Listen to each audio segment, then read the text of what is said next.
درود درود درود. خوش اومدین دوستان به شطرنج کاریابی. بنویسین توی چت اگر که صدا و تصویر من رو داری.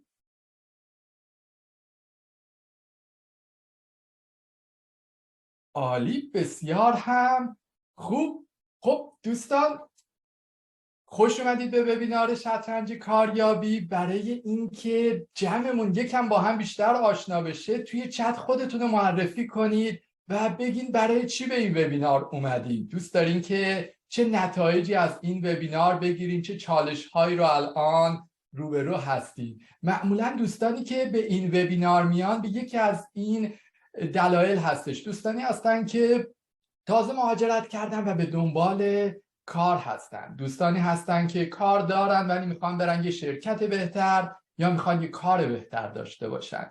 دوستانی هستن که یه فاصله افتاده بین کاری که تخصصشون هست و حالا دوباره میخوان برگردن به اون. یا دوستانی هستن که میخوان شاخه کاریشون رو عوض کنن و میخوان ببینن که چجوری میتونن تو این پروسه موفق باشن. بعضی از دوستان، من یه مقدار صدام گرفته، صبوری کنید، امیدوارم که صدای منم یاری بکنه. و یه سری از دوستان هستن که دانشجو هستن یا تازه دارن فارغ التحصیل میشن و به دنبال کار هستن. یا بعضی دوستان دنبال این هستن که بتونن اسپانسر بگیرن برای ویزا و دنبال این هستن ببینن چطوری میتونن توی این پروسه کاریابی با این شرایط موفق باشن. و دوستانی هم هستن که یه سری ضعف ها دارن. ممکنه ضعف زبانشون باشه برای اون کاری که میخوان انجام بدن، نداشتن سابقه کار مرتبط باشه توی اون صنعت،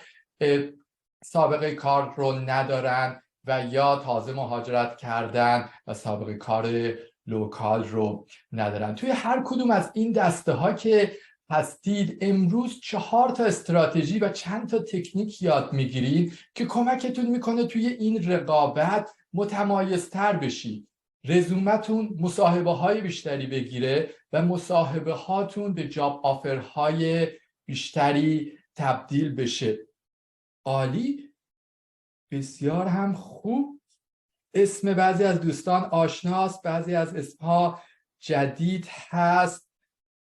خوشحالم از آشنایی با همه دوستان. خب امروز میخوام این برنامه‌ای که داریم یه حالت دو طرفه باشه، یک مکالمه دو طرفه باشه و بعضی از وقتا ازتون میپرسم که توی چت یه چیزی رو تایپ بکنید که این ارتباط دو طرفه رو داشته باشین. توی چت بنویسید آره یا آره اگر که موافقید که بعضی وقتا سوال ازتون بپرسم و توی چت جواب بدین. و توی این حدود 1 ساعتی که با هم هستیم میخوایم 1 ساعت پر انرژی رو داشته باشیم با هم دیگه. این استراتژی و تکنیک ها رو یاد بگیریم و بعد ازشون استفاده بکنیم که بتونیم موفقیت بیشتری توی گرفتن مصاحبه و جاب آفرها داشته باشیم. توی چت بنویسین اگر که موافقین که 1 ساعت پر انرژی رو داشته باشین و این تکنیک ها و استراتژی ها رو یاد بگیرید. توی چت بنویسید آره یا آره. بسیار هم خوب دوستان. قلم و کاغذ اگر که داشته باشید عالی هستش. مطالب زیادی رو میخوایم در موردش صحبت بکنیم. نوت بردارید. اگر که سوالی داشتید حتما روی کاغذ بنویسید. آخر جلسه تا جایی که زمان بهمون اجازه بده سوالها رو پاسخ خواهیم داد. در حین وبینارمون ممنون میشم اگر که سوال یا چیزهایی که حواس بقیه دوستان رو پرت میکنه ننویسیم و بذاریم که تمام سوالات و اینها آخر جلسه باشه.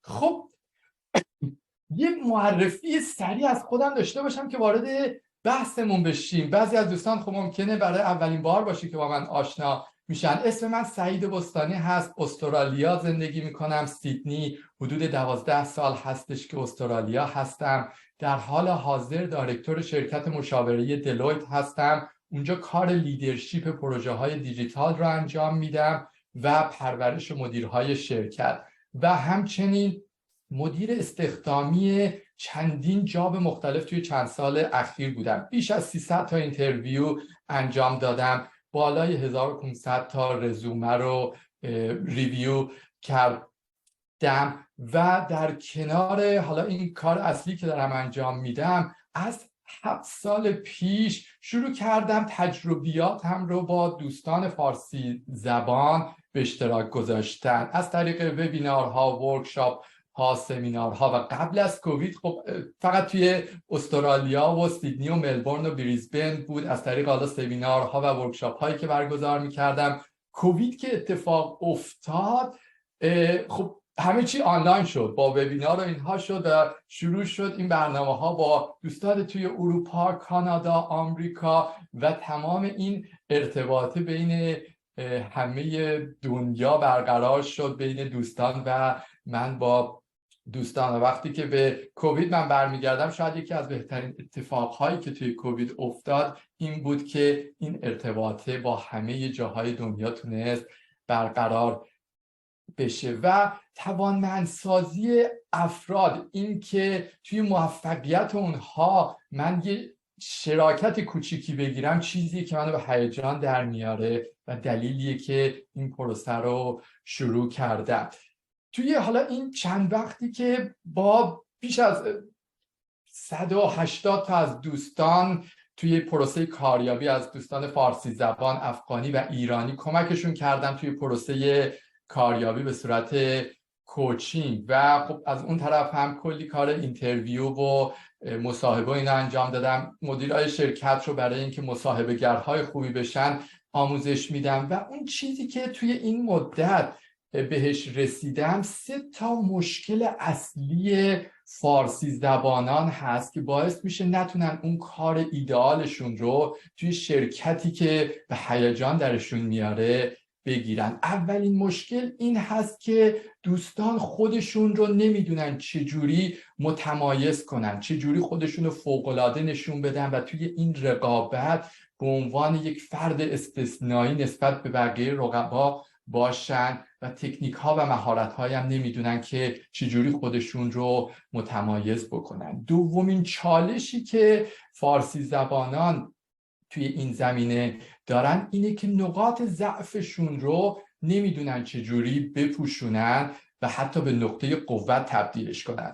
ممکنه حالا کار مرتبطون زمینه نداشته باشین، یک مدرکی رو، یک تحصیلی رو نداشته باشین، ممکنه کار محلی نداشته باشین، یه تخصصی رو نداشته باشین، چند سال فاصله افتاده باشه. هر نقطه ضعفی که دارین اون رو دوستان نمیدونن چجوری پوششش بدن، استراتژی و تکنیک هایی براش ندارن. و سومین چالش که دوستان دارن این هست که زمانی که رزومهشون به مصاحبه نمیرسه یا مصاحبهشون به نتیجه نمیرسه، ریشه و دلیل اصلی این که نتونستن اون کار رو بگیرن نمیدونن. روانشناسی و مهندسی کاریابی رو اکثر دوستان نمیدونن و باعث میشه که موفق نباشن.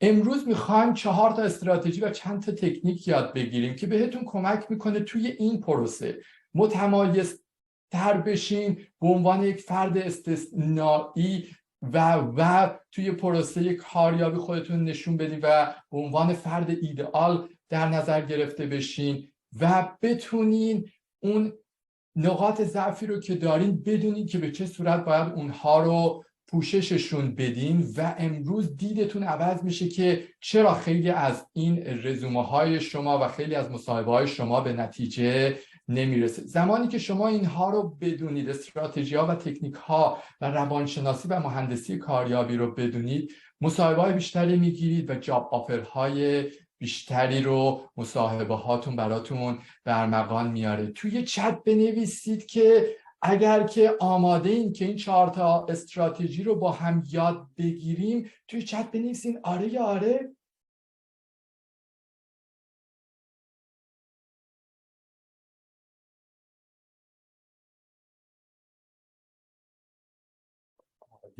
بسیار هم خوب. خب ببینیم که توی این شطرنج کاریابی که حالا جلوتر میگم که چرا اسمشو گذاشتیم شطرنج کاریابی، اولین استراتژیمون چی است؟ اولین استراتژی حداکثر سازی تاثیرگذاری منطقی و احساسی است. ببینیم منظورمون چی هست. من صفحه‌مو اگه به اشتراک بذارم این رو راحت تر میتونیم ببینید. خب ما اگر که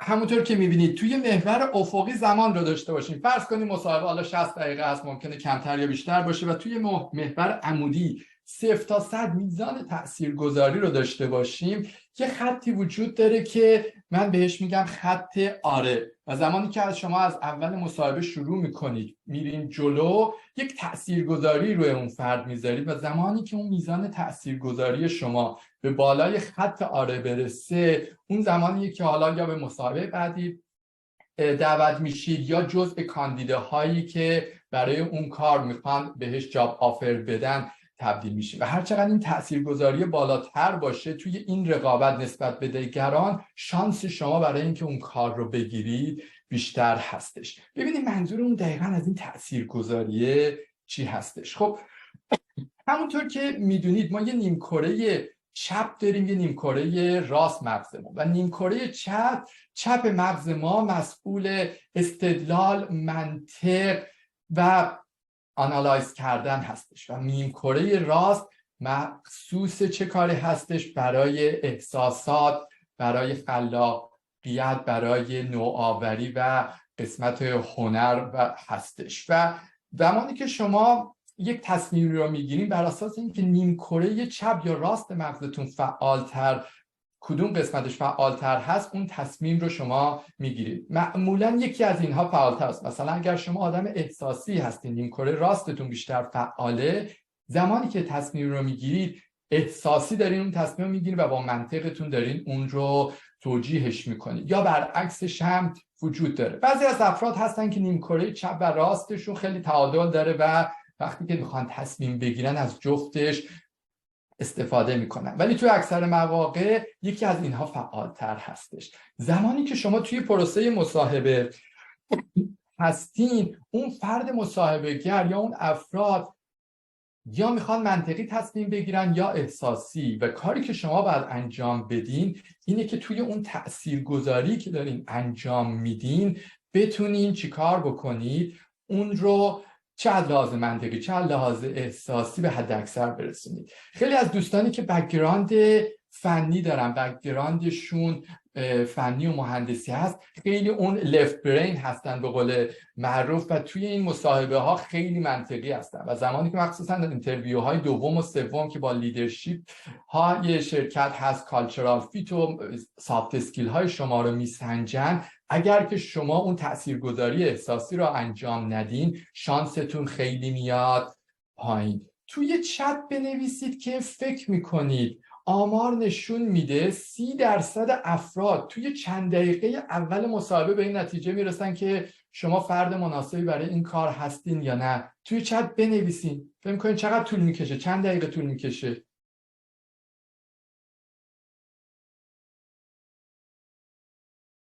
زیر 2 دقیقه، 2 دقیقه، 10 دقیقه، 5 دقیقه. آمار نشون میده که توی 5 دقیقه اول 30% افراد مصاحبه کننده ها به این نتیجه میرسن این فرد مناسبی هست یا نیست. 50% توی 15 دقیقه اول به این نتیجه میرسن که شما فرد مناسبی برای این کار هستین یا نه. چه اتفاقی داره میفته؟ امکان نداره یه نفر توی 5 دقیقه، 15 دقیقه، حتی 1 ساعت، 2 ساعت بتونه از تمام توانمندی های شما و پتانسیل های شما با خبر بشه و به یک نتیجه عادلانه و منطقی بگیره که شما فرد مناسبی برای این کار هستین. اتفاقی که میفته شما دارین یک تأثیری روی اون فرد میذارین که بر اساس اون تأثیری که میذارین و اون نحوهی که اون فرد تصمیم گیری میکنه به اون نقطه میرسی که شما فرد مناسبی هستین یا نیستین. پس اولین هدفی که داریم اینه که تو 15 دقیقه اول شما به بالای خط آره برسید. این چیزیه که من توی مصاحبه خیلی وقتا شروع میکنم خودم رو تست کردم، میگم آیا واقعا خیلی ناعادلانه است که آدم‌ها اینطوری تصمیم میگیرن توی مصاحبه؟ ولی واقعیتش اینه میرم توی مصاحبه میبینم آره تو چند دقیقه اول یا یه حس خوبی دارم که این فرد مناسبی هست و از اون به بعد حتی سوالهام رو در راستای اینکه این فرد کار رو بگیره یه جورایی میپرسم، یا همون اول توی چند دقیقه اول این تاثیرگذاری بالای خط آره نیست و منفیه و تا آخر مصاحبه یه جورایی ته ذهنم این هستش که این فرد مناسبی نیستش و این اتفاقی که برای اکثر مصاحبه کننده ها میفته. پس خیلی مهمه که آگاه باشین به این. من همیشه میگم که مصاحبه مثل پرواز هواپیما میمونه، اون تیکاف، اون شروع پرواز و نشستنش از همه مهمتر هست. وسطش یکم بالا پایین خواستین برین مشکلی نداره. توی پروسه کاریابی من این رو به 6 بخش تقسیم کردم که بخش اول و پنجم و ششمش از همه مهمتر هستش.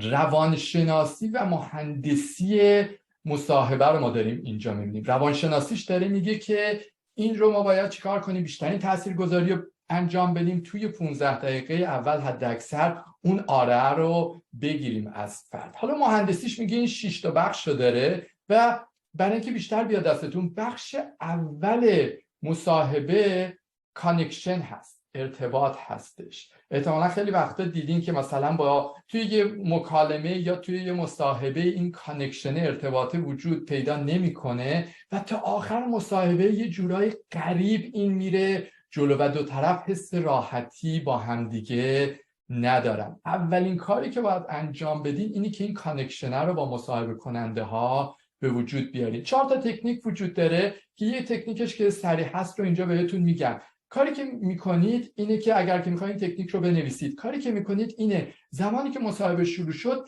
در مورد یک اتفاق، یک خاطره، یه داستانی درباره شخص خودتون در رابطه با اون شرکت، مثلا بر اساس محل شرکت، من اینجا که مهاجرت کردم اینجا رستوران رفتم، مشتری شرکت شما بودم، ساختمون بغلی شرکتی بود که مثلا من کار میکردم، هر چیزی که شخصی هستش و یه ارتباطی با اون شرکت داره.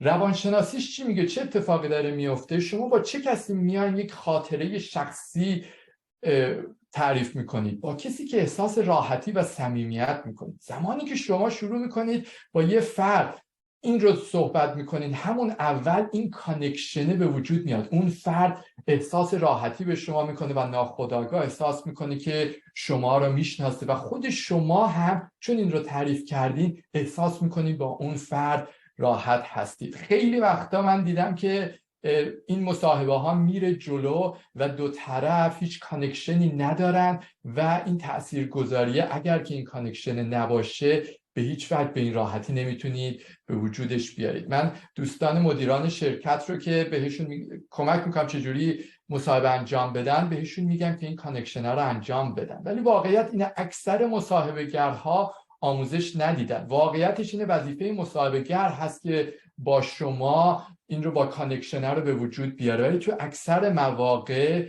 این کانکشن به وجود نمیاد. توی چت بنویسین از 1 تا 10 فکر می‌کنین این کانکشن چقدر مهمه. 1 هیچی، 10 خیلی مهمه.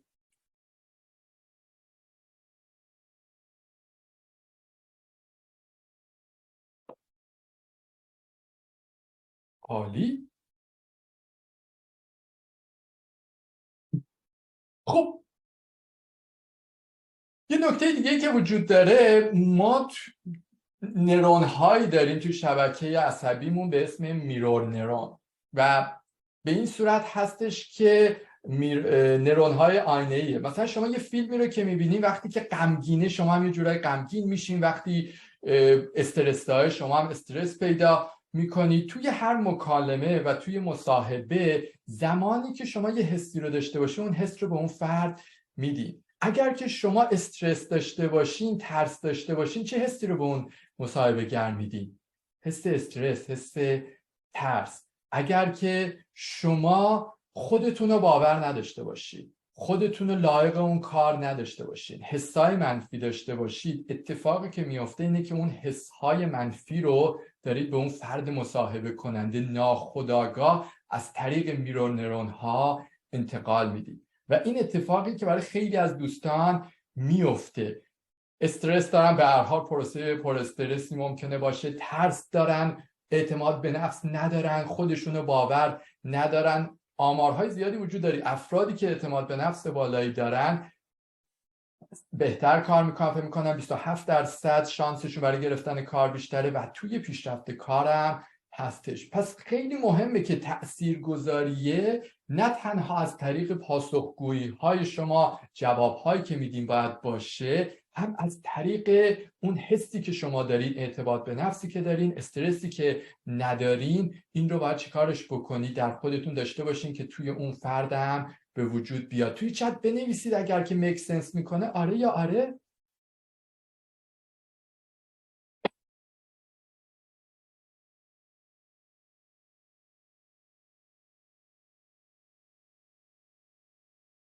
عالی عالی. خب پس این اولین استراتژی اون بود که میخوایم تاثیرگذاری منطقی و احساسی رو به حداکثر برسونیم. خب بریم ببینیم که دومین استراتژی که باید داشته باشیم توی پروسه کاریابی چی هستش. دومین استراتژی میگه برندسازی مساوی سابقه کار به علاوه پتانسیله. ببینیم مثلا منظورمون چی هست. ما اینجا دوتا ماشین میبینیم، یه دونه BMW سری 7، یه دونه هم رویس رویس گوست اینجا میبینیم. توی چت بنویسید فکر کنین اختلاف قیمت این دوتا ماشین چقدره؟ دوستان واحدش هم بذارید، دلار استرالیاست، پوند، یورو، دلار آمریکاست، کاناداست، چون توی کشورهای مختلف قیمتش متفاوت میتونه باشه.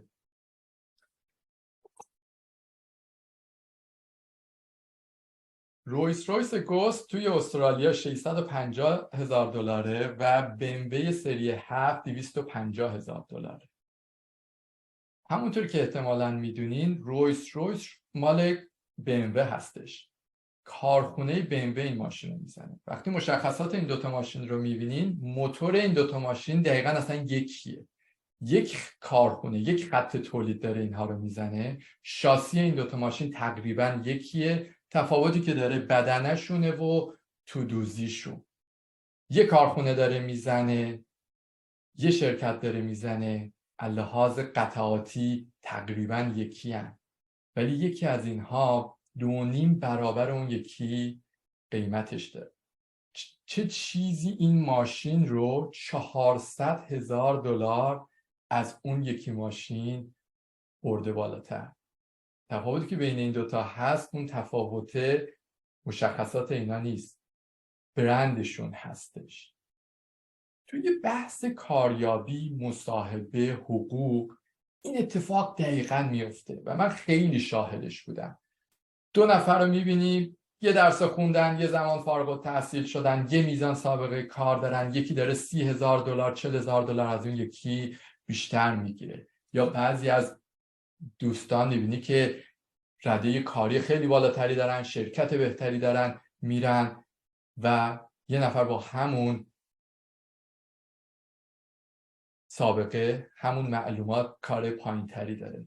اینطوری نیست که یه نفر از اینها بیشتر بدونه یا یه نفر کمتر بدونه. تفاوت اصلی که بین این دو نفر هست اون برندینگیه که انجام دادن. برندینگ اون تصویریه که اون فرد توی ذهنش از شما به وجود میاد و توی پروسه رزومه و کاور لتر و اینا امکان نداره شما یک واقعیت رو بتونید توی اون ذهن فرد درست بکنید. برندتون رو میسازید. برای همین هم هست 3 ماه 6 ماه 1 سال دوره آزمایشی وجود داره که آیا ببینن شما واقعا این برندتون با خودتون یکی هست یا نیست.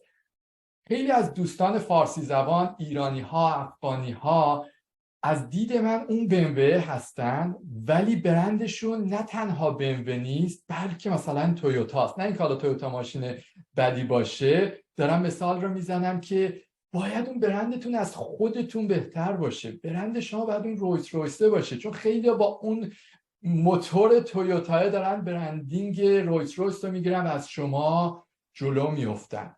و این چالشیه که خیلی از دوستان توی پروسه کاریابی و حتی توی پروسه پیشرفت کارشون دارن. توی چت بنویسین آره یا آره اگر موافقین که برندسازی خیلی مهمه توی پروسه کاریابی.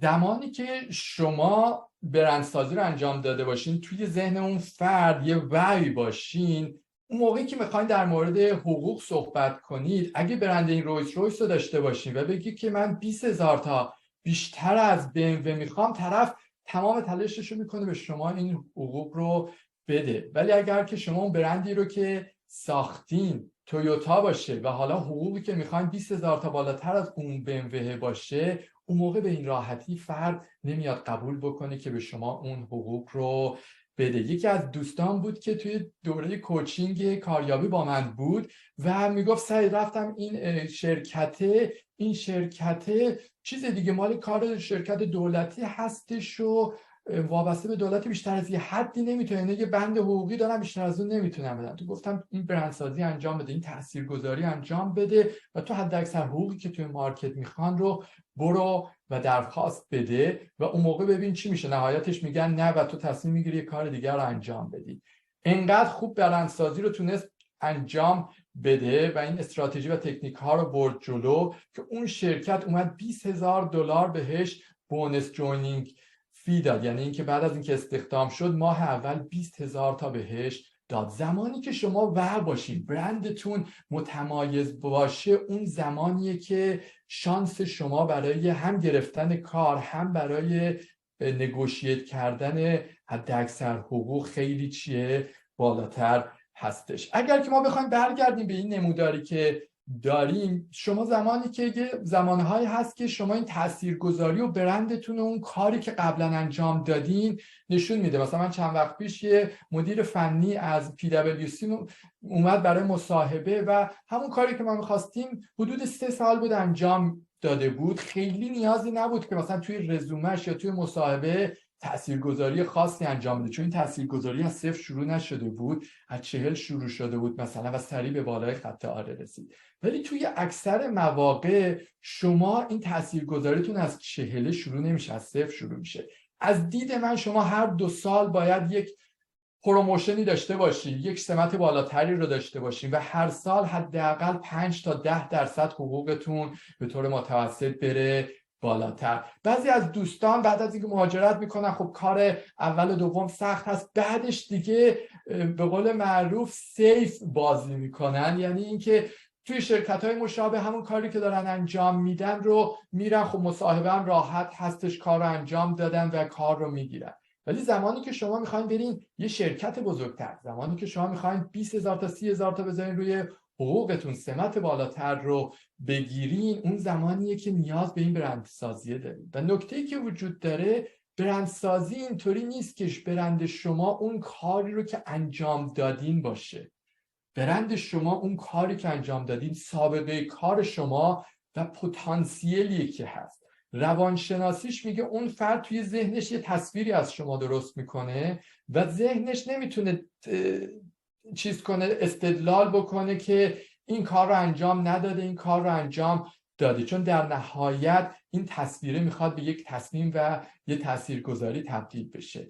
پس کاری که شما باید بکنید اینه که اگر سابقه یه کاری رو ندارید، یه نقاط ضعفی رو دارید که 100% اکثر شما دارید و اگه ندارید یه جورایی دارین توی اون حوزه امن خودتون فقط بازی میکنید و اون جامپر رو ندارید، اینجاست که باید اون پتانسیل خودتون رو نشون بدین. جلوتر یکی از تکنیک هاش رو بهتون میگم که چجوری میتونید این برندسازی رو انجام بدین و خب تکنیک های زیادی هست که باید توی این زمینه استفاده بکنید و این از اون چیزاییه که شما رو واو میکنه، خیلی متمایز میکنه نسبت به دیگران. من حدود 9 سال پیش که استرالیا بودم 3 تا جا کار رو عوض کرده بودم و برای کارهای مشابه راحت میتونستم جاب آفر بگیرم یا مصاحبه بگیرم. برنامه‌نویس ارشد بودم اون موقع و چیزی که بود دوست داشتم توی شرکت‌های مشاوره‌ای کار بکنم، ولی نه سابقه‌اش رو اینجا داشتم و نه سابقه‌اش رو توی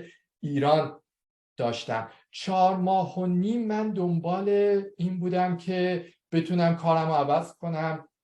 2 تا شرکت مشاوره کوچیکم مصاحبه گرفتم ولی جفتشون ردم کردند.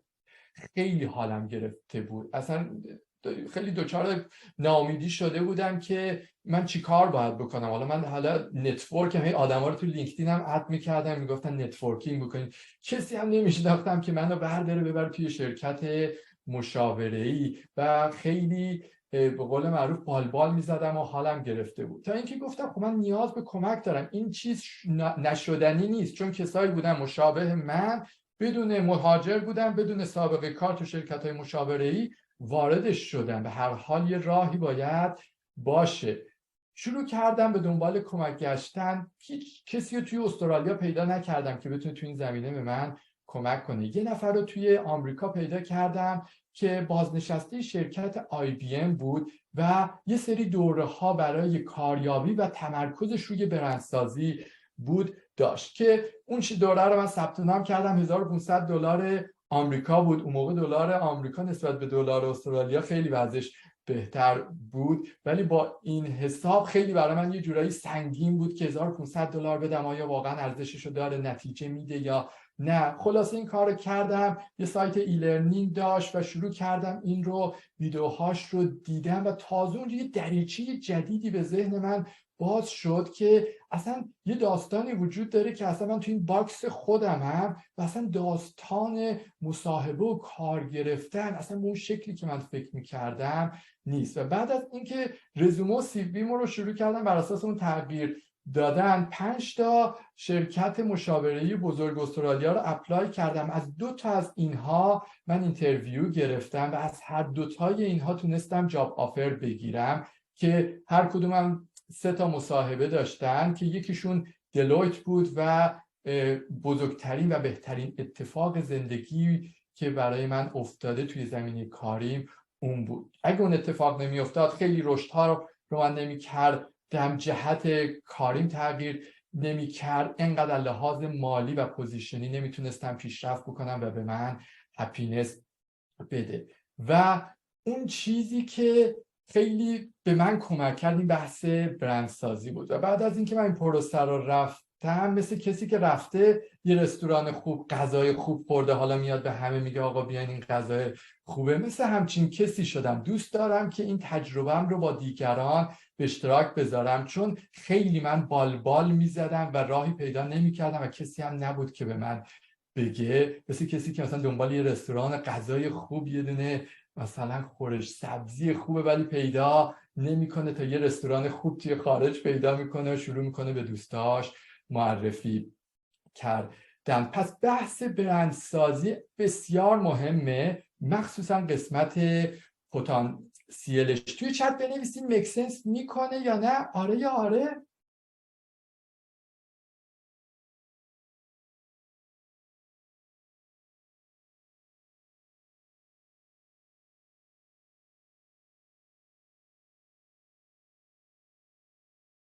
دوستان اگر که سوال دارین سوالاتون رو یادداشت کنین، آخر جلسه تا جایی که بتونیم سوالها رو پاسخ میدیم، ولی اکثر سوالهاتون در طی وبینار بهش پاسخ خواهد داده شد توی مطالبی که داریم آموزش میدیم. خب پس این دومین استراتژی ما بود. بریم ببینیم که استراتژی سوم چی میگه. استراتژی سوم میگه خلاصه و ارزش افزا. ببینیم منظورمون چی هستش. توی چت بنویسین، فکر کنم خرابش کردم. توی چت بنویسین، فکر کنین چند ثانیه طول میکشه که فردی که رزومه شما رو میبینه به این نتیجه برسه شما فرد مناسبی برای این کار هستین یا نه. توی چت بنویسین چند ثانیه طول میکشه.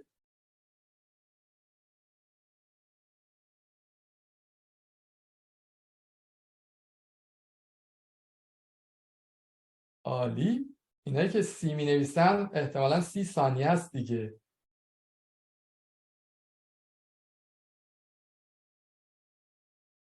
آمار نشون میده که توی 7.4 ثانیه اون فردی که داره رزومه شما رو نگاه میکنه به این نتیجه مثل شما فرد مناسبی برای این کار هستین یا نه. لحاظ روانشناسی هم هیت مپش و اینکه چش کجاها میره رو کاملا در آوردن و شما 7 ثانیه فرصت دارین که من بهش میگم آره اول رو بگیرین. اگر که من صفحه‌ام رو به اشتراک بذارم توی بحث فرض کنید شما توی محور افقی داریم رزومه رو نگاه میکنیم 120 ثانیه هستش. یه آره اول وجود داره که توی 7 ثانیه اتفاق میفته و بعد از اون هست که فرد یه مقدار وقت بیشتر میذاره رزومه شما رو نگاه میکنه و به اون خط آره دوم میرسه که شما رو شورت لیست کنه یا نه.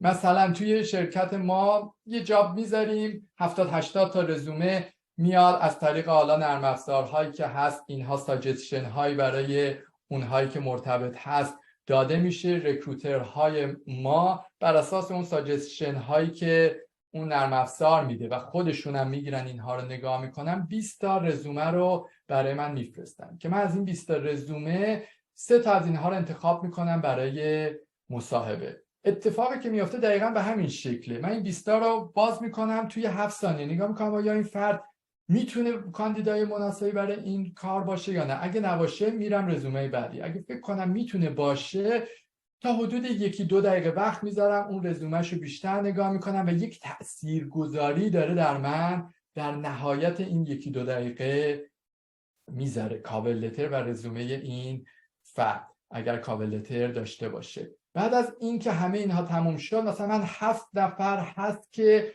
به خط بالای آره رسیده و من این مثلا 2 دقیقه رو وقت گذاشتم. 3 تا از اونها که بیشترین تاثیرگذاری رو روی من گذاشته رو انتخاب میکنم که بیان برای مصاحبه. پس خیلی از دوستان شروع میکنن کلی توی رزومهشون نوشتن، مثلا دوستانی که حالا مثلا سابقه کار بالایی دارن، اون چیزی که توی رزومه شما هست هر کلمش باید یک پرپس داشته باشه و کاملا یک ارزش افزوده‌ای داشته باشه. چیزی که الان دارم میبینم اینه که از وقتی که چت جی پی تی و ای آی و اینا اومده همه دیگه رزومه ها خوب زیاد و کاملا مشخصه که کار ای آی هستش. اولا تولز های اومده که این رو داره تشخیص میده، دوما کاملا مشخصه که این رو یک فرد ننوشته. چند وقت پیش یه رزومه دیدم 3 تا کلمه توش بود که من بعد از 12 سال زندگی تو استرالیا معنی این کلمات رو نمیدونستم و اون فردم خودش فرد مهاجری بود. برای منی که مثلا بالای 1500 تا سی وی دیدم و این 3 تا کلمه رو ندیدم، سریعا این هستش که احتمال زیاد این رو چت جی پی تی نوشته و وقتی هم میگیم به نرم افزار آره میگه این بر اساس ای آی نوشته شده. نکته‌ای که وجود داره الان دیگه تولید کردن رزومه و اینا خیلی راحت شده. الان دیگه شما مثل یه آدم کپی رایتر نویسنده اینها رو داری. برای اینکه متمایز باشی، برای اینکه واو باشین، اون کاری که همه میکنن رو نباید انجام بدید. اگه همه شروع کردن چت جی پی تی استفاده کردن، شما نباید رزومتون مثل بقیه باشه. استفاده کنید، کمک بگیرید، ایده بگیرید، ولی اجازه ندید چت جی پی تی یکی از مهمترین سندهای زندگی شما رو اختیارش رو بگیره و شانستون رو چیکار کنه؟ بیاره پایین. یکی و این توی بحث چیز هم هست دیگه، توی بحث مصاحبه هم هستی که از دوستان که کاریابی باش کار میکنم میگم من استرس که میگیرم خیلی حرف میزنم و اینم نکته مهمیه. اگر که توی مصاحبه هم هستیم باید کوتاه صحبت بکنید، خلاصه صحبت بکنید و ارزش افزا. توی چت بنویسین اگر که میک سنس میکنه آره یا آره.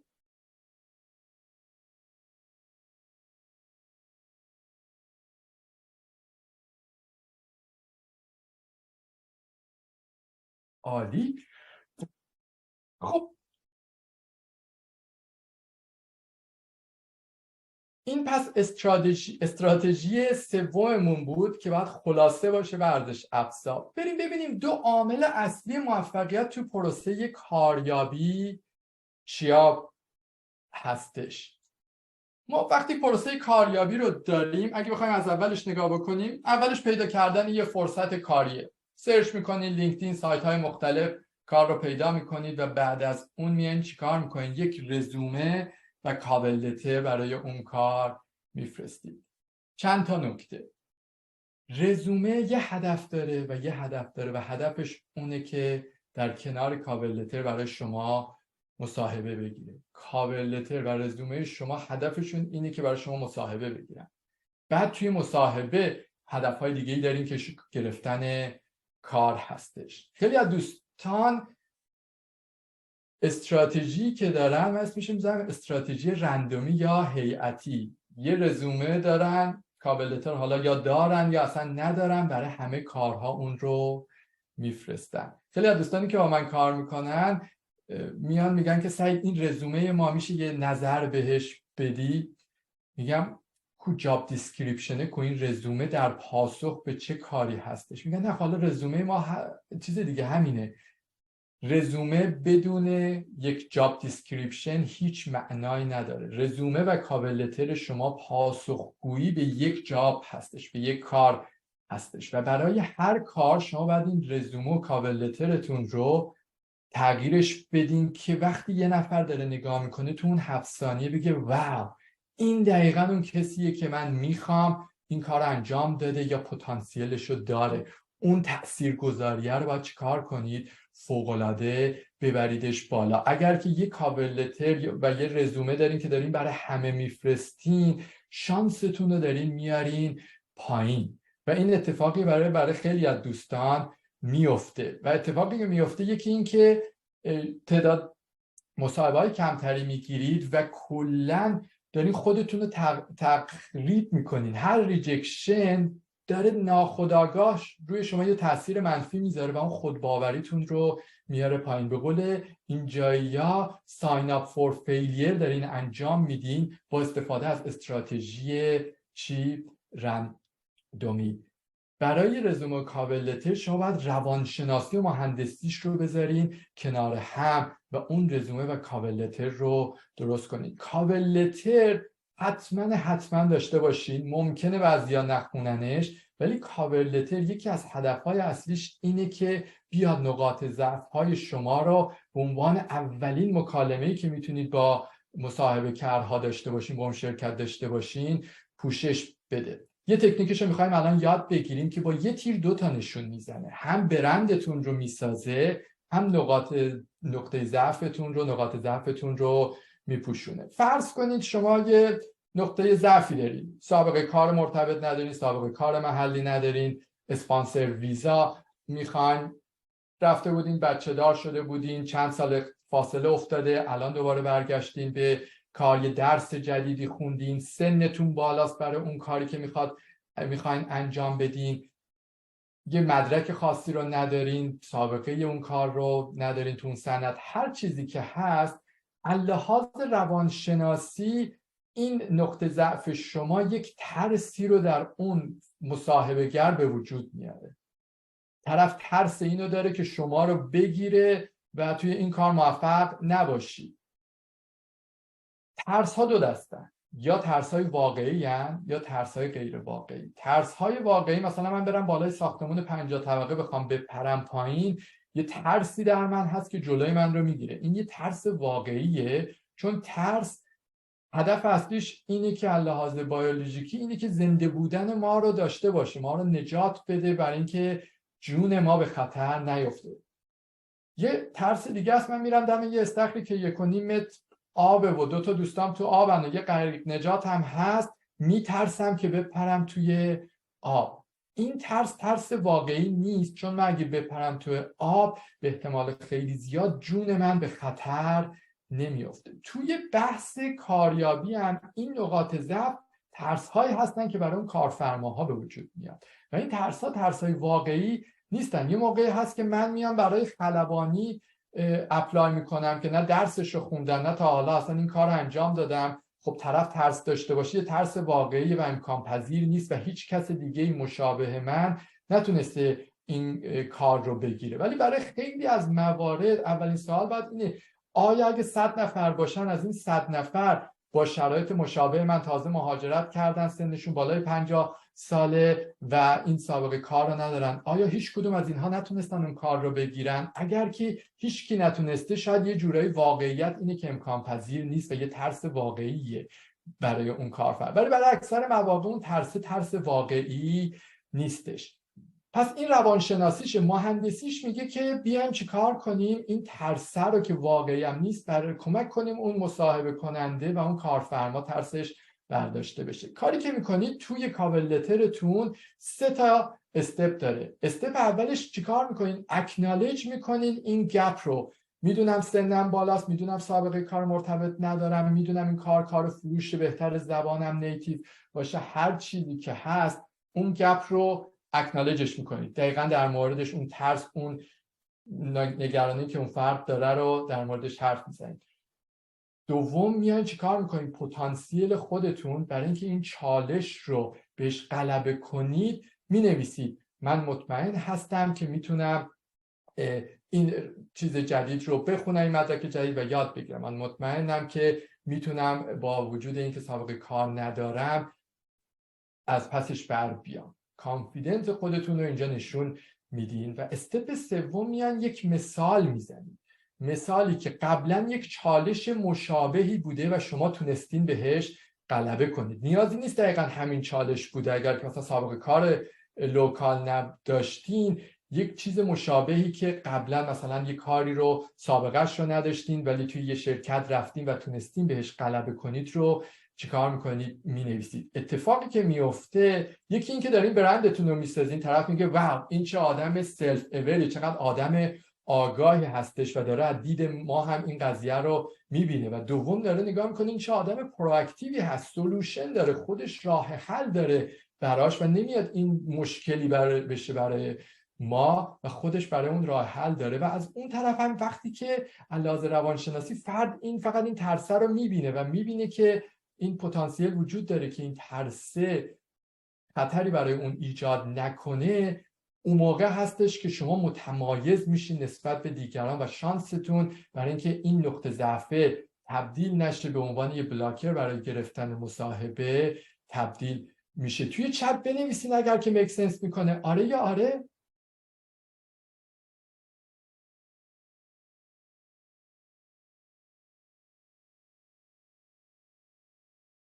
عالی عالی. پس این هم نکته. حالا ما این تکنیکی که الان یاد گرفتیم خب توی کاور لتر هستش. حالا تکنیک های دیگه میتونیم استفاده کنیم توی زمانی که به مصاحبه رسیدیم. پس رزومه و کاور لتر رو در موردش صحبت کردیم. بعد از اینکه ما رزومه و کاور لتر رو فرستادیم یک تماس تلفنی یا یک ایمیل خواهیم داشت و اینجا زمانیه که دوباره بیاین چیکار کنید؟ برندسازیتون رو انجام بدین و خلاصه ارزش افزا بیاین چیکار کنید که در مورد خودتون میخواین صحبت کنید، چه نقاط ضعف رو میخواین صحبت بکنید. اینجا دوباره یک فرصتی هست که اون رو انجام بدین توی تماس تلفنی یا ایمیل و بعد از اون تست شخصیت شناسی یا تخصصی بعضی وقتا ممکنه باشه که معمولا دوستان توی اون زمینه مشکلی ندارن توی زمینه‌های تست و مثلا تست‌های فنی و بعدش میرسه به مصاحبه. یکی از سوالاتی که خیلی وقتا دوستانی که دوره کاریابی با من میان میگن سعید ما سابقه کار مرتبط نداشتیم، این کار رو به ما ندادن. من 3 سال کار کژوال کرده بودم، اینا به من کار رو ندادن. من چون فلان درس رو نخونده بودم به من نه. من چون زبانم نیتیو نبود ندادن. من برای اینکه چه میدونم تازه مهاجرت کردم و سابقه مثلا کار این چنینی رو توی خارج از ایران ندارم. نکته که وجود داره اون چیزی که برای شما کار نگرفته این موارد نیست. اینایی که شما میگین طرف توی رزومه شما دیده سابقه کار مرتبط ندارید، توی رزومه شما دیده که فلان درس رو دانشگاه نخوندید. اگر که اون عاملی بود که نمیخواست به شما کار رو بده، هیچ مصاحبه گری بیکار ننشسته که شما رو دعوت کنه به مصاحبه، یه ساعت وقت بذاره و آخر سر به خاطر اون دلیلی که از همون اول میدونسته شما رو رد کنه. اگر که شما توی مصاحبه رد شدین یه دلیل داره و اون دلیلش این هست که نتونستین بیشترین تاثیرگذاری رو داشته باشین، نتونستین واو باشین، نتونستین متمایز و فوق‌العاده باشین در مقایسه با بقیه کاندیداها، نتونستین اون بالاترین تاثیرگذاری رو داشته باشین که اون کار رو بگیریم. خیلی وقتا شده که مثلا من توی یه هفته برای مثلا یه کار مثلا 10 تا مصاحبه را انجام دادم و آخر هفته مثلا یه نفر هست که کامل توی ذهنم، یعنی تا فکر میکنم به این پوزیشنی که ما باید کار رو به یه نفر بدیم اون فرده میاد و اون چیزی که تو ذهن من میاد این نیست که این فرد مدرک رو داره چی کار کرده، اون برندیه که تو ذهن من ساخته و اون تاثیرگذاریه که در من به وجود آورده. پس توی مصاحبه شما باید با روانشناسی و مهندسی مصاحبه اون رو ببرینش جلو و تمرکزتون روی اون نیمه پر خودتون باشه. خیلی از دوستان اون نیمه خالیه رو دارن تمرکز میکنن و این باعث میشه خیلی جلوی اون تاثیرگذاری مثبتی که میخواین داشته باشین رو بگیریم. مثل این میمونه که 10 نفر مهمون اومدن براتون، 9 نفر میگن چه غذای عالی بود، 1 نفر میگه نه این غذای یکم بی‌نمک بود. فرداش کدوم یکی از اینها یادتون میمونه؟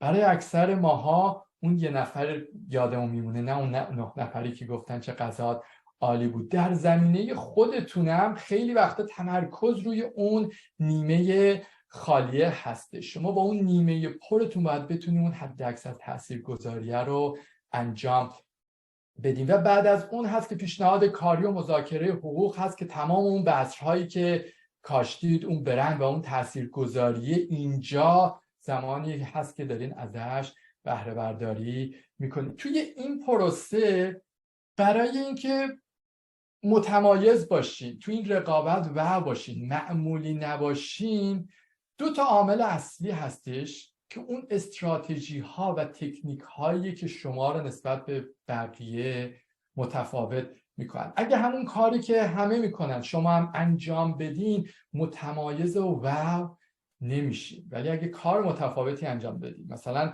وقتی ما صحبت از استراتژی میکنیم، مثلا ما استراتژی که داشتیم گفتیم حد اکثر تاثیرگذاری رو داشته باشیم، اولش تاثیرگذاری رو ببریم بالا. تکنیکی که یاد گرفتیم اون تکنیک چیه؟ کانکشن بود. توی این زمینه اومدیم استراتژی برندسازی رو صحبتش رو کردیم، تکنیکی که براش یاد گرفتیم اون تکنیکی که توی کاور لتر استفاده کردیم. هر چقدر این استراتژی ها و تکنیک هایی که شما میدونید بیشتر باشه، بیشتر نسبت به بقیه میتونید متمایز باشید و اون تاثیرگذاریه بره بالاتر. توی چت بنویسین آره یا آره اگه میک سنس میکنه.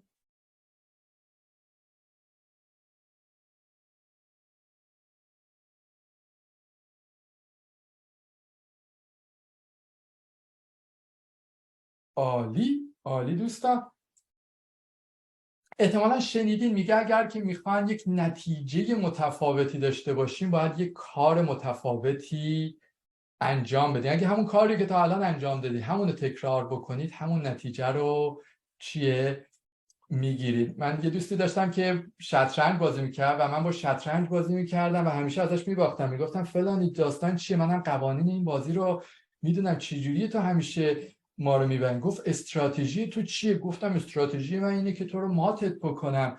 یه گفت نه من چندین استراتژی دارم و بر اساس حرکت‌های تو استراتژی ها و تکنیک ها و تاکتیک ها و ترفندها هم عوض میشه، برای همینم هست که من تو رو همیشه میبرم. از دید من کاریابی هم مثل این شطرنج است، اکثرا قوانینش رو میدونن ولی اون استراتژی و تکنیک و تاکتیک هست که شما رو میاد توی اون 15 دقیقه اول توی اون کاور لتر، توی اون سی وی شما نسبت به دیگران متمایز و برتر میکنه. بریم ببینیم که 4مین استراتژیمون چی هست. 4مین استراتژی ما کارفرما محوری هستش. ببینیم منظورمون از کارفرما محوری چی هستش. شما هر مکالمه‌ای که هست واقعیتش اینه هر طرف داره به فکر خودشه، به منافع خودش فکر میکنه.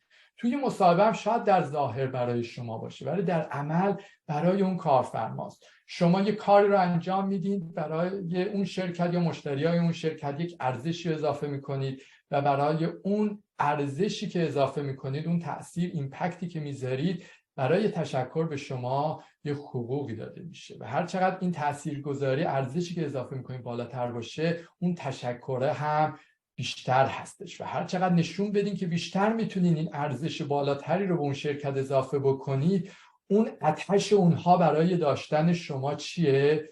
بیشتر میشه.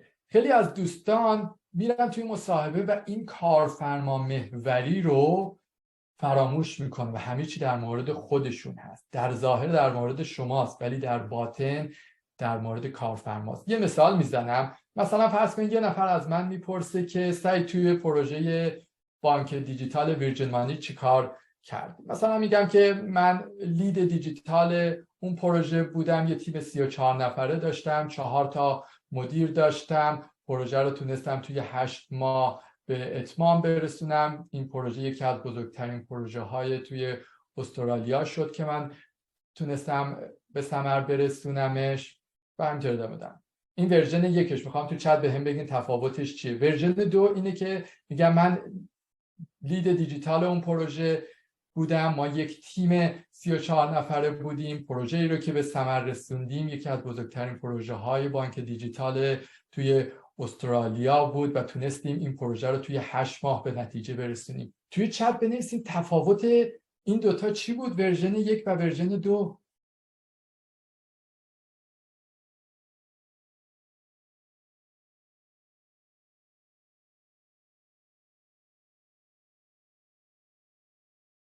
دقیقاً دوستان اشاره کردن. اولی روی محوریت فردیه و دومی روی محوریت گروهی هستش. نکته‌ای که وجود داره، شما برای اینکه یکی از تکنیک های این که توی مکالمتون کارفرما محوری رو نشون بدین اینه که چیکار کنین؟ از جفت این استفاده. چون منو میخواین برای اینکه نشون بدین که اون کننده بودن، خودباوری، اعتماد به نفس رو داری و اون ما رو نشون میدین برای اینکه نشون بدین که اون هدف، ویژن و پرپس اون شرکت براتون مهم بوده و اون کارفرما محوری رو نشون بدین. و این برای کالچرهای مختلف هم متفاوت است. مثلا توی آمریکا و خیلی وقتا توی کانادا بیشتر من هستش و اون زمانی که افرادی که از آمریکا بودن و مصاحبه میکردن یه جوری بود این طرف چقدر من میکنه، چقدر سر خودش معطله. ولی یه جاهایی مثل استرالیا، نیوزیلند، مثلا اروپای جنوبی مثل ایتالیا و اینها خیلی ما هستش و بر اساس این هم شما یه پیش‌فرضی داریم. توی چت بنویسیم که فکر میکنین توی ایران و افغانستان چجوریه، من یا ما. توی چت بنویسیم توی من و ایران و افغانستان چجوریه. ایران فقط پارتی بازی. آره جالب بود. واقعیتش اینه که توی ایران اکثرا چیه؟ من هستش، ولی یه ورژن دیگه وجود داره که نه منه نه ماه. شخص سوم، اون حالتی که طرف حالت خاضع بودن و خاکی بودن رو داره، میگه که یه پروژه‌ای بود، منم یه نقش کوچیکی داشتم، مدیرش بودم، یه 8 ماهی پروژه طول کشید و پروژه خیلی خوبی انجام شد. همش یه جورایی مجهوله و اصلا شخص سوم هست، نه منه نه ما. و این بعضی از دوستان حتی عادت این رو دارن که به این شکل که ترجمه میکنن به زبان غیر فارسی این رو جواب میدن که آگاه باشید و حواستون باشه که این کار رو انجام ندید. پس این تکنیکی بود که تو زمینه کارفرما محوری داشتیم و نکته‌ای که وجود داره اینه که توی این تاثیرگذاری که ما داریم کارفرما محوری وقتی که شما داشته باشینش، این تاثیرگذاری خیلی میره بالاتر.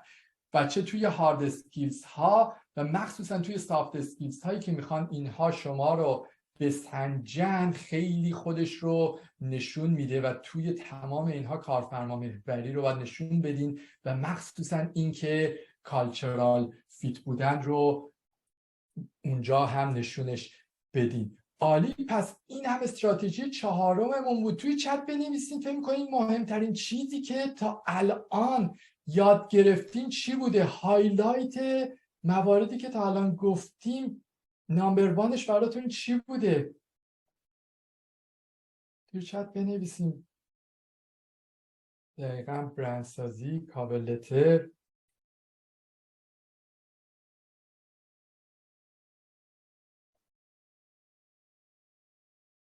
پوشش ضعف. عالی.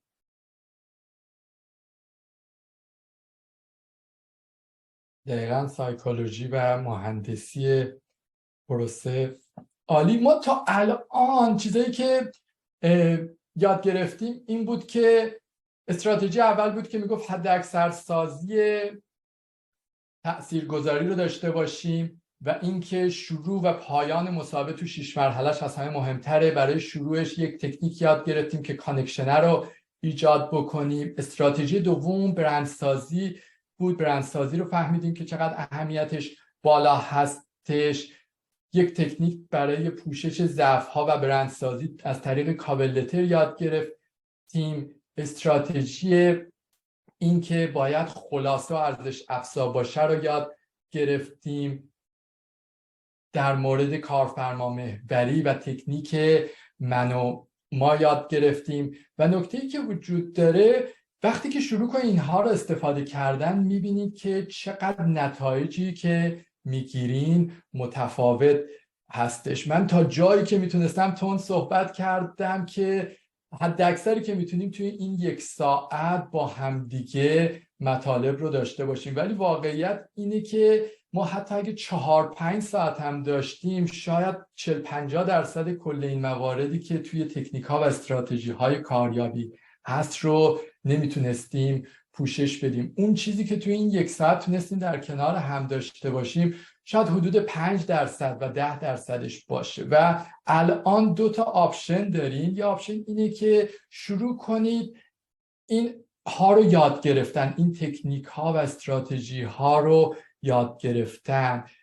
خودتون از طریق های مختلف شروع بکنید اینها رو یاد گرفتن و یا بیاین از کسی که این مسیر رو رفته این استراتژی ها و تکنیک ها رو یاد بگیرید. یه حالت دیگه هم وجود داره. بعضی از دوستان که فکر میکنن همه چی رو میدونن، خب هیچ تغییر رو ایجاد نکنید و همون پروسه‌ای که تا الان میرفتین رو ادامه بدین. مثل کسی که میخواد شنا یاد بگیره، یا باید برین خودتون یاد بگیرین یا برین از کسی که شناگر هستش این شنا رو یاد بگیرین. توی چت بنویسین قبول دارین که دونستن روانشناسی و مهندسی کاریابی و این استراتژی‌ها و تکنیک‌ها میتونه شما رو متمایز بکنه و خیلی از این نقاط ضعف شما رو حتی به نقطه قوت تبدیل بکنه. خیلی وقتا من یاد کنکور و امتحان آیلتس و تافل میندازه. فکر میکنیم مثلا این امتحانا واقعا باید عادلانه باشن، این امتحانا باید زبان انگلیسی رو ما رو چیکار کنه بدونه، ولی واقعیت اینه توی آیلتس یا تافل زبان شما رو نمیسنجه. من با آیلتس اومدم اینجا نمیتونستم یک مکالمه داشته باشم و چیزی که توی اینها هست و شما رو متمایز میکنه اون تکنیک ها و استراتژی ها هستش. من خودم اینها رو من وقتی که اومدم استرالیا 6 ماه بیکار بودم، رفتم دیپلمای مدیریت پروژه گرفتم. فکر می‌کنم ضعفم اینه که سابقه کار لوکال ندارم و این روانشناسی و مهندسی رو چون نمیدونستم خیلی به من ضرر زد. چند وقت پیش ایمیلامو من چک می‌کردم، یک ایمیل دیدم که رزومه خودم رو از 12 سال پیش توش بود. نگاه کردم گفتم واقعا من چجوری انتظار داشتم با این رزومه بتونم کار بگیرم. و اگر که من اون نالجی رو که الان دارم اون موقع داشتم 1 تا 4 تا کردم، گفتم اگر که من اون کاری که اول گرفتم 65,000 تا بعد 6 ماه، بعد 3 ماه میگرفتم 85,000 تا، فقط توی 2 سال اول من 50-60,000 تا توی زندگیم جلوتر بودم. الان از لحاظ پوزیشنی بالاتر بودم. یعنی چیزی که واقعا سرنوشت رو میتونه تغییر بده. و واقعیتش اینه بعد از اینکه حالا من پروسه رفتم 2 تا آپشن برای من همیشه بوده. یه آپشنش اینه که من هم اینهایی که یاد گرفتم رو برای خودم نگه دارم و حالا با دوستانی که نزدیکم هستن به اشتراک بذارم، یا بیام یه مسئولیت بزرگتر قبول بکنم، اون چیزی که تو این مدت چه از طریق مصاحبه‌ای که خودم رفتم، چه کمک‌هایی که به دوستان کردم، چه مصاحبه‌ای که انجام دادم، بیام این تجربیاتم رو با دیگران به اشتراک بذارم و با دوستانی که علاقه‌مند هستن نزدیک کار بکنیم، به صورت کوچینگ بتونم فیدبک بدم به دوستان و توی این پروسه کمک بکنم. من هم مثل شما کارم فول تایم هستش و وقتم محدوده، ولی با همه اینها انتخاب کردم که با تعداد محدودی از دوستانی تا زمان به هم اجازه میده این کمک رو به دوستان بکنم. توی چت بنویسید آره اگر که دوست دارید هر آنچه من تو زمینه کاریابی این روانشناسی و مهندسی استراتژی و تکنیک ها رو که میدونم دوست دارین از من همه اینها رو یاد بگیرید.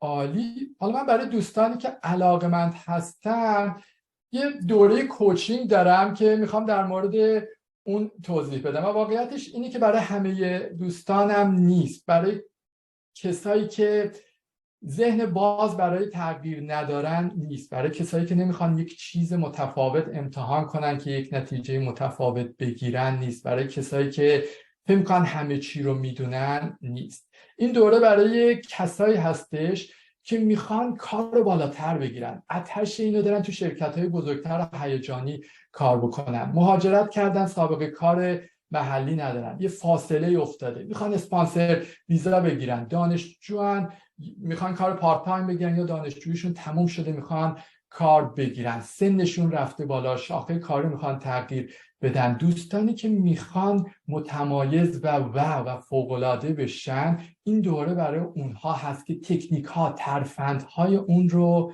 یاد بگیرن. اسم دوره رو من گذاشتم کاریابی استراتژیک که توی این روانشناسی و مهندسی یاد میگیرین که از رزومه نوشتن، کاور لتر، چجوری بیشترین تاثیرگذاری رو داشته باشین، استراتژیتون چی باشه و چجوری بتونین مصاحبه های بیشتر بگیری و مصاحبه های بیشترتون به جاب آفرهای بیشتری تبدیل بشه که در نهایت بتونین اون کار ایدئالتون رو تو اون شرکتی که شما رو به هیجان در میاره بگیرید. خب من صفحه‌مو فکر می‌کنم اگه به اشتراک بذارم این رو بهتر ببینین دوستان.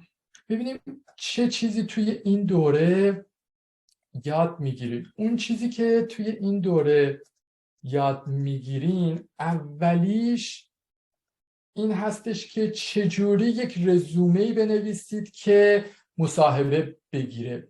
نکاتی رو توی این هستش که مثلا شاید من از 100 تا رزومه واقعا یکی از رزومه ها رو ببینم که این برندسازی، این پوشش دادن نقاط ضعف رو به این شکل رعایت کردن. کاور لتری که نه تنها نقاط ضعفتون رو بپوشونه بلکه بتونه به نقاط قوت تبدیل بکنه. این کاور لتر چیه، تکنیکاش چیه، به چه شکلی باید این رو بنویسین. این 6 مرحله مصاحبه متمایز کننده چیا هستش که شاید مثلا 50% کل دورمون روی این 6 مرحله هست، چون مهم هستن و زمان بر هستش که همه اینها رو یاد بگیرید. نحوه تدوین استراتژی شخصی و پلن اجرایی چیه؟ چون هر کدوم از شما شرایطش متفاوت هستش و بر اساس اون استراتژی شخصی شما باید چیه متفاوت باشه و تو این دوره کمک میشه بهتون که اون رو بذارید. 3 تا مهارت ارتباطی که حداکثر سازی تاثیرگذاری تو مصاحبه رو داشته باشه چیا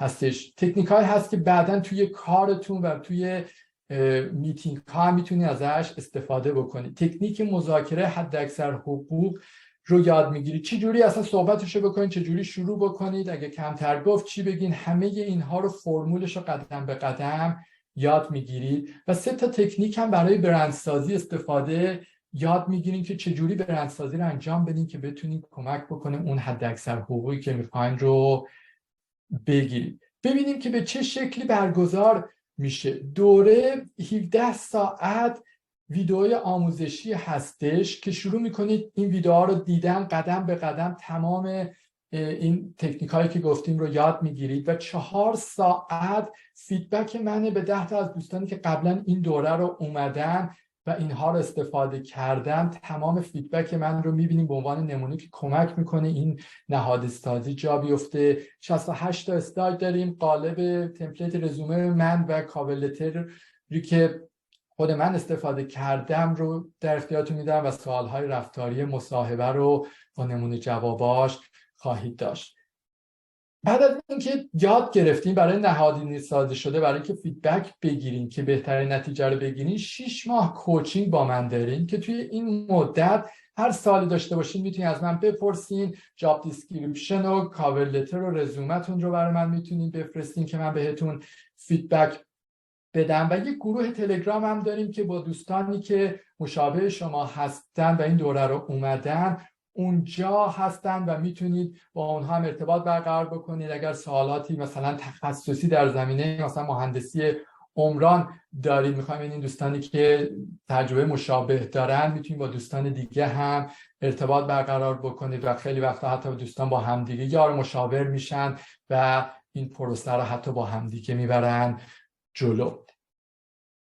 ببینیم الله اگر این پس اون چیزی که توی دوره یاد میگیریم و خیلی وقتا دوره دوستان میگفتن چه نتایجی رو میگیریم، برای اینکه راحت تر باشه نظر چند تا دوستان رو ببینیم و بعدش به لحاظ ثبت نام و هزینه و اینها من بهتون بگم که به چه شکلی هستش. نظر کاوه رو از آلمان ببینیم. سلام، من کاوه هستم، ساکن آلمان و به عنوان دیتا ساینتیست کار میکنم. قبل از آشنایی با دوره سعید خیلی از اپلیکیشن ها نتیجه دلخواهم رو نداشت، با اینکه تعدادشون زیاد بود و خیلی هم وقت و انرژی برای آماده سازی میذاشتم. حس میکردم یه سری غیر از توانایی فنی یه سری عوامل دیگه هم هست که خیلی جا باعث رد شدن اپلیکیشن هم میشه و من تو اونا مهارتی نداشتم، تا اینکه با دوره کاریابی استراتژیک سعید آشنا شدم. این دوره به من کمک کرد به جای رندوم اپلای کردن یه سری استراتژی مشخصی برای خودم تعریف کنم و رزومه‌ام رو هم بر اساس اون استراتژی‌ها ارتقا بدم و با این روش تونستم توی تعداد بیشتری از اپلیکیشن‌هام به مصاحبه دعوت شدم با استفاده از تکنیک‌های دیگه‌ای که توی دوره آموزش داده شده بود، به خصوص برای پیش بردن مصاحبه‌هام رو خیلی با تسلط بیشتری به خصوص مباحث غیر فنی تونستم انجام بدم و در کمتر از 2 ماه 3 تا پیشنهاد شغلی با حقوق بالاتر و در شرکت‌های معتبرتر گرفتم. در کل این دوره رو به همه کسانی که میخوان برای شغل مورد نظرشون خیلی هوشمندانه تر اپلای کنن و شانس موفقیت خودشون رو به میزان خیلی قابل توجهی ارتقا بدن پیشنهاد میکنم. عالی، این نظر کاوه بود. حالا یه سری از دوستان هم نظرشون توی فیسبوک به اشتراک گذاشتن که اگه دوست داشتین میتونین برین اونها رو ببینین. مثلا عادله عزیز از کانادا که دوره رو اومد و تونست بیش از 50% اون رزومه هایی که داشت رو به مصاحبه برسونه و چند تا مصاحبهش هم جاب آفر گرفت و اون حقوقی رو که دوست داشت اون شرکتی که بود رو تونست بگیره. مارال عزیز از سیدنی استرالیا تونست کاری رو بگیره که خودش میگفت 30% بالاتر از اون حقوقی بود که خودش انتظار داشت و تونست اون کاری رو که میخواست اون شرکتی که علاقه‌مند بود رو بگیره. حالا نظرات زیادی از دوستان توی فیسبوک هست، اگه دوست داشتین میتونین اونجا برین و ببینید. خب بریم ببینیم که لحاظ ثبت نام و هزینه دوره به چه شکلی خواهد بود. یه لحظه من این رو به اشتراک بذارم.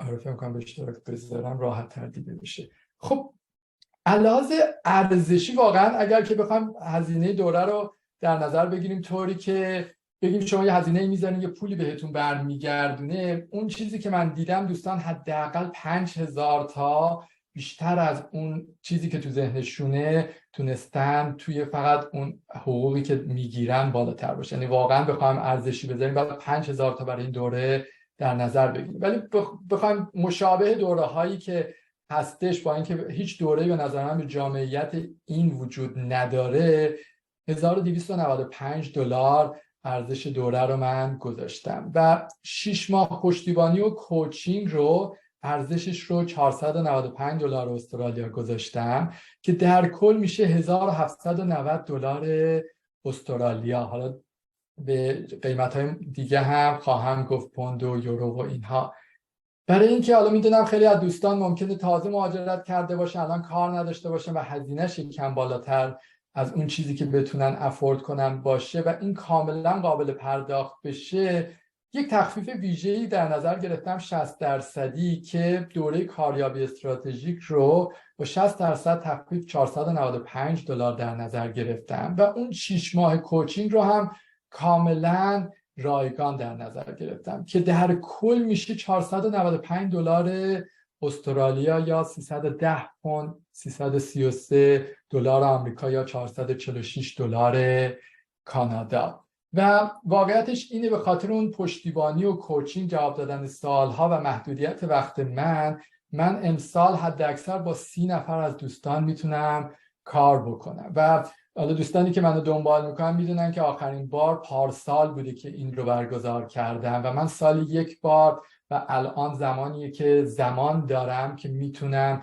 این دوره رو برگزار بکنم و زمانی که این 30 نفر پر بشه این تخفیف ها و اینها برداشته میشه. اگر که مایل هستین ثبت نام بکنید میتونید سایت bostani.au/ks برید و ثبت نامتون رو اونجا انجام بدین. در کنار این دوره دوپینگ افزایش اعتماد به نفس رو من پیشنهاد میکنم که داشته باشین. چیزی از تکنیک‌هایی هست که خود من استفاده میکنم، تکنیک‌هایی که خواننده ها، بازیگرها استفاده میکنن، چون اگر این اعتماد به نفس رو نداشته باشید واقعیت این اون تاثیرگذاریه به حد اکثر خودش نمیرسه.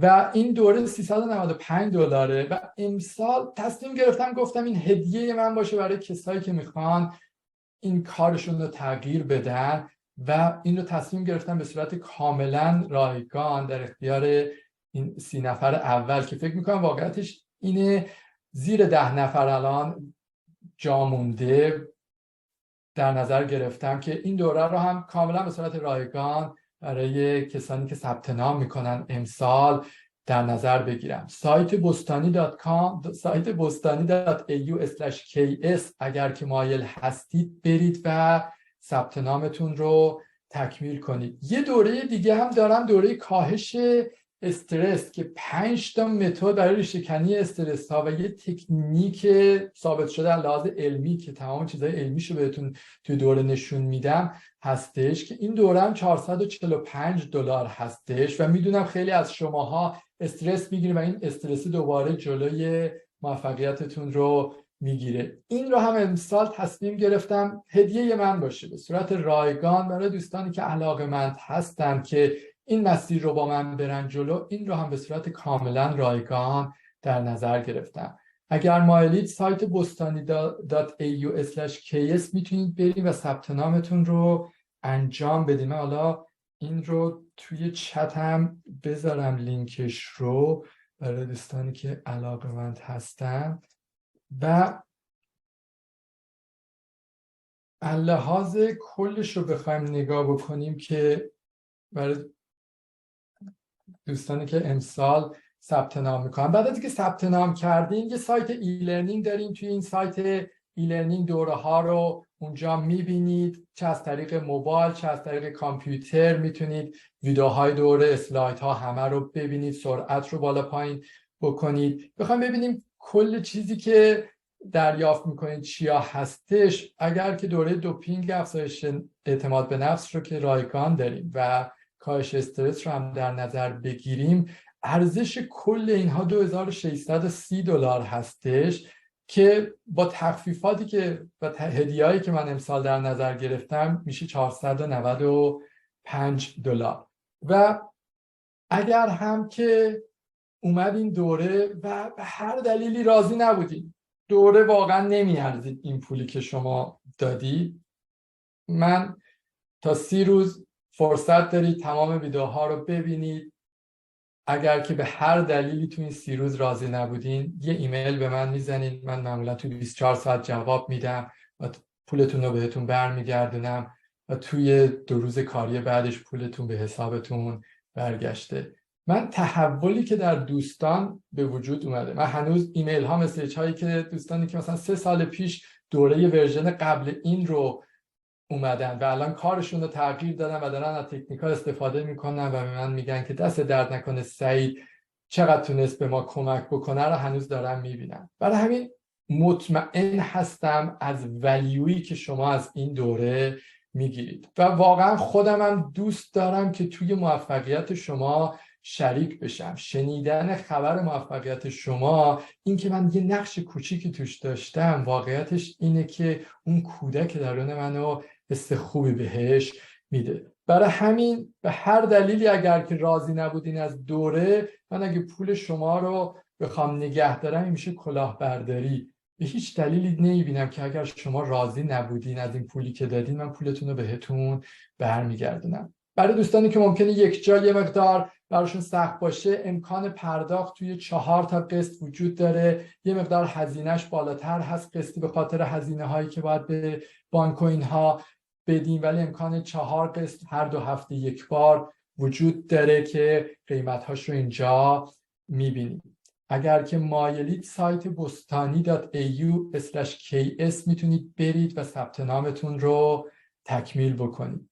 من همیشه دوست دارم با کسایی که اکشن تیکر هستن آشنا بشم و با اینها از نزدیک صحبت بکنم و این دوستانم همیشه دعوت میکنم که جلسه کوچینگ خصوصی با هم داشته باشیم و ارزش جلسه کوچینگ خصوصی 20 دقیقه‌ای من $290 هستش و من با کسانی که تا پایان این وبینار توی این دوره ثبت نام بکنن، یک جلسه کوچینگ خصوصی رو به صورت رایگان در نظر گرفتم. این فقط شامل کسانی میشه که تا چند دقیقه آینده که الان وارد پرسش و پاسخ ها میشیم توی این دوره ثبت نام میکنن.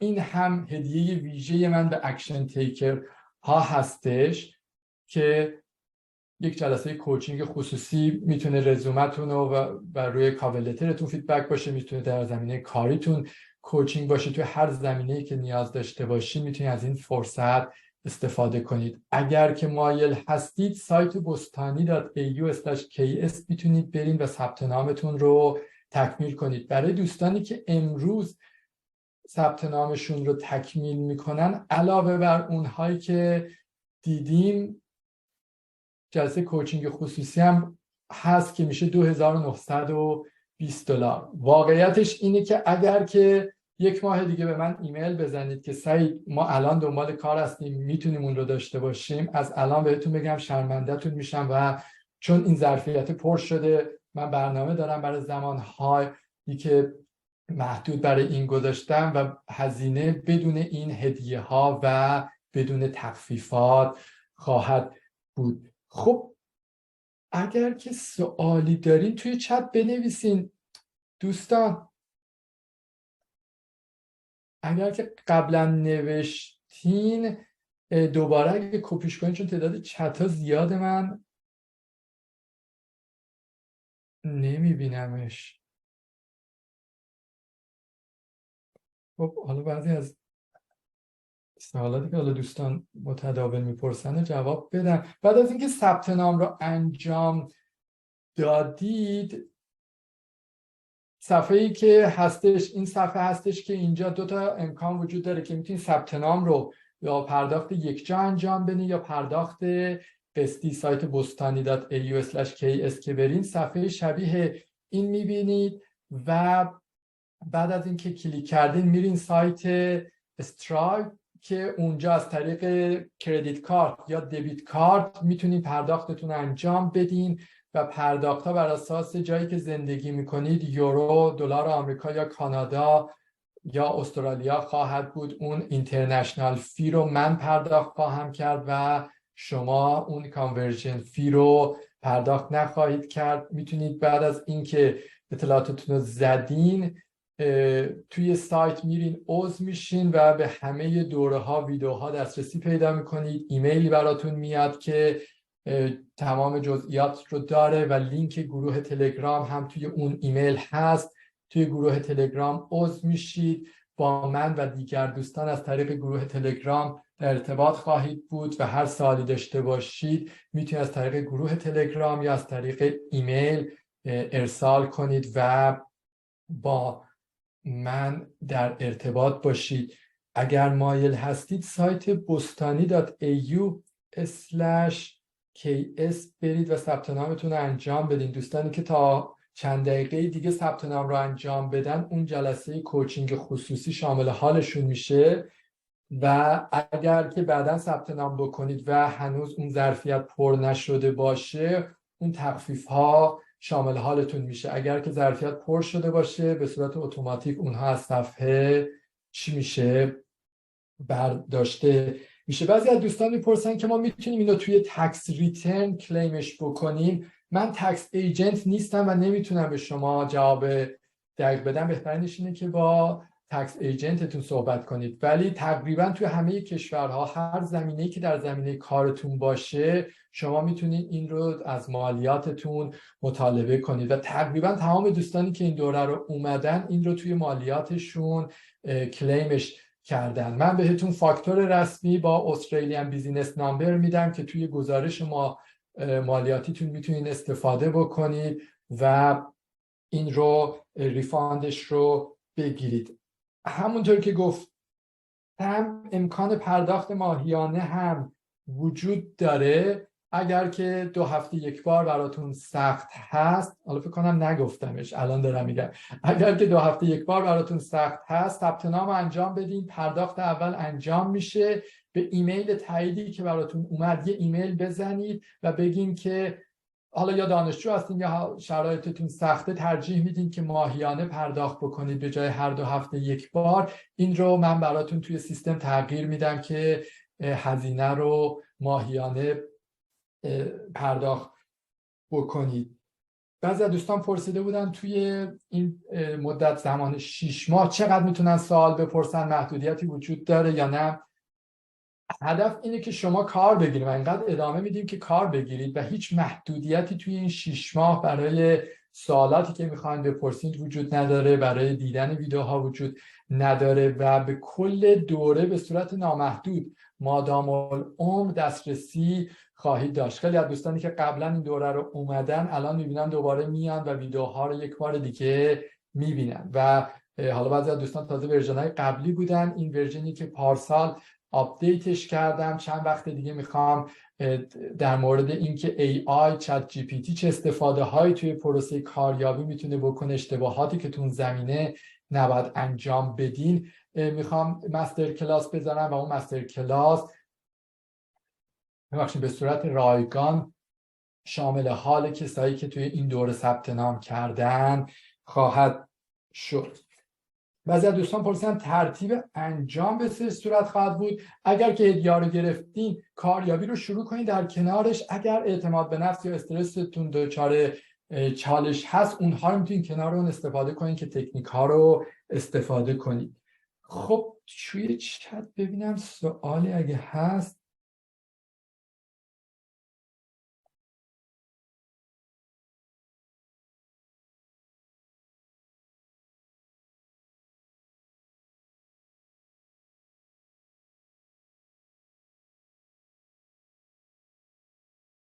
عالی. سوالی رو من نمیبینم دوستان که پاسخ نداده باشم. اگر که در ایمیل ها فیدبک روی رزومه کاور لتر میدین؟ آره روی رزومه و کاور لتر اگر که چون من پیشنهادم همیشه اینه که توی گروه تلگرام بذارید و اسم و مشخصاتتون رو حذف بکنید که فیدبکی که من میدم بقیه دوستان هم استفاده بکنن. مثل اون ویدئوی 2 ساعت 4 ساعته‌ای که 10 تا از دوستان داوطلب شدن و روی رزومه و سی ویشون فیدبک داده شد ولی اطلاعات شخصی حذف شده. ولی اگه به هر دلیلی دوست ندارید کس دیگه این فیدبک رو ببینه یا رزومه شما حتی بدون مشخصات فردیتون رو ببینه، میتونید ایمیل بزنید در حین دوره و من بهتون فیدبک میدم روی اونها. به این صورت هست که من یه ویدیو کوتاه برای شما ضبط میکنم و فیدبک هم رو روی کاور لتر و رزومه شما بر اساس و اون جاب دیسکریپشنی که دادیم براتون میفرستم. عالی، بسیار خوب دوستان.